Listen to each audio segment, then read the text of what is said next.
Okay, so you either dropped your Glazyrin Harp or your Glazyrin Harp is playing really clicky. And here we have a Glazyrin Wave. And what we're going to do is we're just going to simulate dropping it. I'm going to take it, I'm going to whap it on the table. Oh no, now it's playing clicky. Now we have a reed hitting one side. So you can send it to me if you want. My email is bebcorp1@gmail.com. I'll leave that in the description. Or I can teach you how to repair it. Glazyrin are some of the easiest harps to repair, and a lot of times you can repair them with little to no tooling. Sometimes some really cheap, affordable tools. No shop, no vice. You can get this harp repaired. But first, before you go about repairing a harp, you want to look and see what is the problem. We can take it over to a white lit wall and look at the gaps. I squint and I look through my dominant eye and I see what is going on with the gaps. So let's just go over and let's take a look at the gaps. Now, for looking at gaps on a harp, I find it best to look through your dominant eye and to have a nice white background in a well-lit room, or you can have a computer screen that has a white screen behind you, but it's nice to have white. Sometimes you can also look through a window. We see the gaps on this Glazyrin compass are pretty even. Now, one thing that you keep in mind is not to have the harp tipped this way or this way when squinting at it, because it will look like the gaps are uneven. Sometimes it's better even to have the harp upright like this to see the gaps, because a lot of the time if the harp is above your eye or below your eye, it will make the gaps seem inconsistent. Here I have it turned on the side. There we go. We can see the gaps are very consistent. If I were to see that these gaps were inconsistent or the reed itself was moved to one side or the other, I could start by applying light thumb pressure in the direction I want the harp to travel. If the reed is closer to this side, the left side, I would apply light thumb pressure, lifting it above the decks to the side to move the reed just a little bit. We are over here on our nice white lit wall. We just took a look at the gaps on a harp that were not damaged. And this is the same harp. We're going to take a look at this harp that I whapped on the table. If we look, it is actually closer to this side here. See those gaps? It's touching. It will not play well. Now, I could take my thumb and move it over, or I can use the ring spreader pliers. Let's go over to the ring spreader pliers. If I was wanting to just move this reed, I would apply light thumb pressure, but I think the frame is warped just a little bit because I took it and I struck it very hard on the table to simulate a drop. Now, if we want to go about spreading the frame on this Glazyrin harp, if we look at, I have a drawing here, if we look at what I call the blades of the decks and the shelf, I don't know what other people call it, but we look right at the end of the harp here. We'll reverse it down so it matches our drawing. We see that it's flat on front, forming what I call the blades of the deck, and here is the shelf. Now, these are just simple ring spreader pliers, or what most people refer to as snap ring pliers. These are a cheap pair. I think I bought them at Harbor Freight. You can get them on Amazon. Get them at probably most auto repair shops or auto repair places, AutoZone, whatever. Now, if we look at it, when we squeeze it, instead of like a regular pair of pliers, it spreads apart. So what we're going to do is we're going to put it on the back shelf. We don't want to put it on the blades, because if we put it on the blades, it's going to dull them. We can put this on the back shelf of the harp and put it there, and we're going to lightly squeeze it apart. Now, a little goes a long ways. Squeeze very, very lightly, then play the harp. Look at the gaps on your white surface. There we can see the gaps on this harp aren't yet hurt, but we could break it. Now we've taken a look at where to put our ring spreader pliers. We're going to be putting them on the back of the shelf, not on the blades, because looking at these gaps, we're looking at the wall, it's a bit closer to one side, but it's closer to both sides. When I hit it, it actually compressed the frame both ways. Now we look through your dominant eye, and then we play. And when we use the ring spreader pliers, a little goes a long way. So at first, apply the least amount of pressure you can. I go right at the tips, because a lot of times when the harp deforms, it's going to be the tip that is the closest. If I look through this and squeeze, which will simulate it being against my teeth, some light pressure being against it, I see that the tips are closer. So I'm going to put my ring spreader pliers on the shelf right at the tips and apply very, very light pressure. Glazyrin are just so easy to fix. And that literally fixed it. Sometimes if you don't have ring spreader pliers, I think this was like $7 at Harbor Freight, you can lightly apply pressure with your thumb, but first you need to take it over to your white lit wall or your white lit back screen or a nice brightly lit window and see what the issue was. Both sides of my frame were pretty much closed. I took the ring spreader pliers and I lightly spread it apart. Now this is going to work on harps that you've dropped, or sometimes you'll get a Glazyrin harp. Like say you get one from Amazon. I always check my harps to make sure that they're not clicky before I send them out. But sometimes if you get harps from Amazon, they're pulled by an Amazon worker who's not going to check it.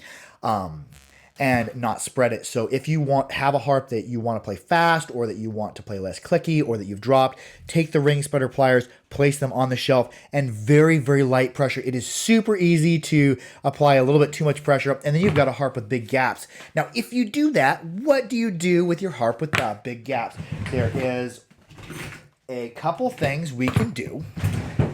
And one is take a pair of pliers. Now, I do make custom harp making tools. These are a pair of pliers that I annealed and ground so that they're smooth. So if you don't have a vise, you can literally take pliers and apply light pressure to the frames. Now, a regular set of pliers, there's going to be teeth here. You can cover them with leather and tape them so that you can handle the harp without damaging or marring it.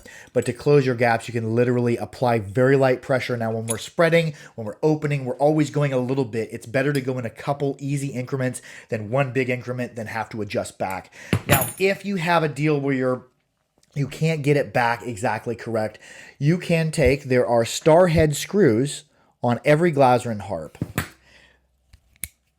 This is an S2T10H. I'm going to put that in the link for the description, or not in the link, but in the description. This star bit, which is like a safety star with a hole in it, it is S2T10H. You can literally loosen up the reed if you want, and then move it and adjust it. But one thing to think about is once you loosen the reed, sometimes it's a battle getting it back where you want, because as you tighten these screws down, the reed often wants to drift in the direction that it's tightened. So keep that in mind whenever I've repositioned a reed, totally loosened it. Sometimes I'll take them out and I'll grind them and I'll put them back in, depending on what the repair is. You can loosen it and then have it opposite of the way that you're turning, because we're always turning clockwise. So I will have the reed offset a little bit of clockwise and then tighten it. And as it tightens, that reed will move a little bit and move correctly in place. And you may have to do some adjustment on your frame. We can adjust outward with the ring spreader or snap ring pliers. We can adjust inward with regular pliers that have been ground, or if you put leather or padding in there, you can wrap some tape around them and handle your frames. And if indeed you do fail, or say you destroy the reed or destroy the frame, and you want me to take a look at it, I'm going to put my email, bebcorp1@gmail.com. I'm the harpsmith/harp repairman for theharpery.com. You can get a hold of me, but I just want to give you this gift of how easy it is to work on Glazyrin, because many harps that have crimped frames or monop, I would not advise that you work on them yourself, because a lot of monop, you can only get one of them ever from a maker.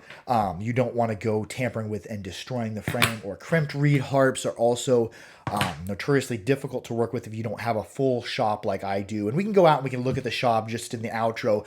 But get a hold of me if you need. But you can work on your own Glazyrin very, very easy. I've even heard of people just grabbing, well, people with strong fingers like mechanics, grabbing and fulcruming them apart. Just keep in mind you don't want to apply any pressure this way or this way, because we don't want the frame twisting, because that makes bad sound, putting your alignment of your decks non-aligned with the reed on a bad plane. But anyways, enjoy. If you drop your Glazyrin, don't despair, because it's like the easiest harp in the world to fix. And if you can't fix it, get a hold of me. I'll fix it for cheap, and you pay the shipping back. We'll get you back up and going. Anyways, I love y'all. Be sure to like, share, and subscribe for more harpery. Keep your harps clean, keep them dry, keep them oiled. Adios.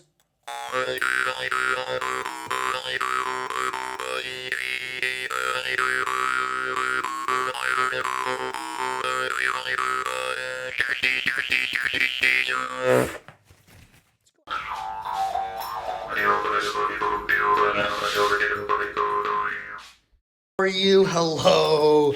Mr. Diesel, our fearless sentinel and guard dog of the harping shop. Yes, Miss London. It's a mess in here. The dogs have been tracking in mud from our very muddy outside. It's been snowing and now melting.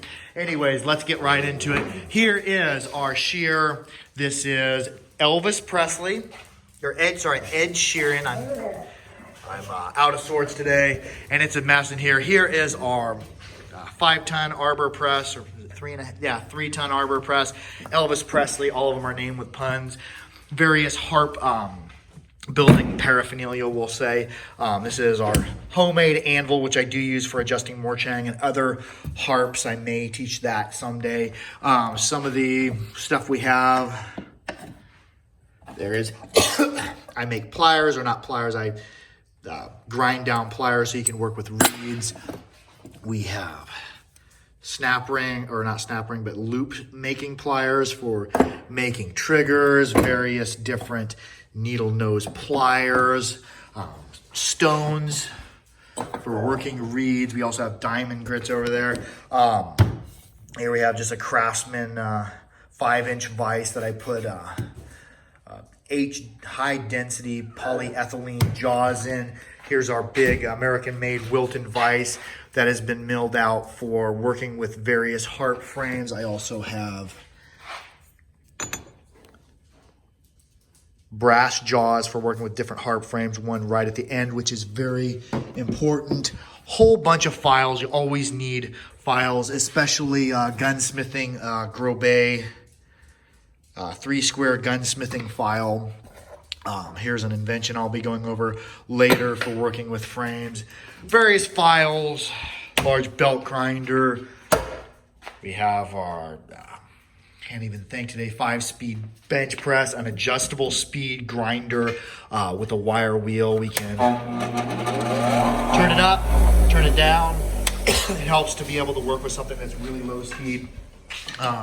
Diacro 1A with custom jaws made exclusively just for working with frames. Diacro made this these dies for me. So yeah, different things for working with harps. It's gonna be heated and air conditioned in the spring. Hopefully I'll get some more harps made. But anyways, there's just a tour of the shop, and it's dirty. It's winter time. I'm storing stuff here in the shop. I love y'all. Adios. Yo,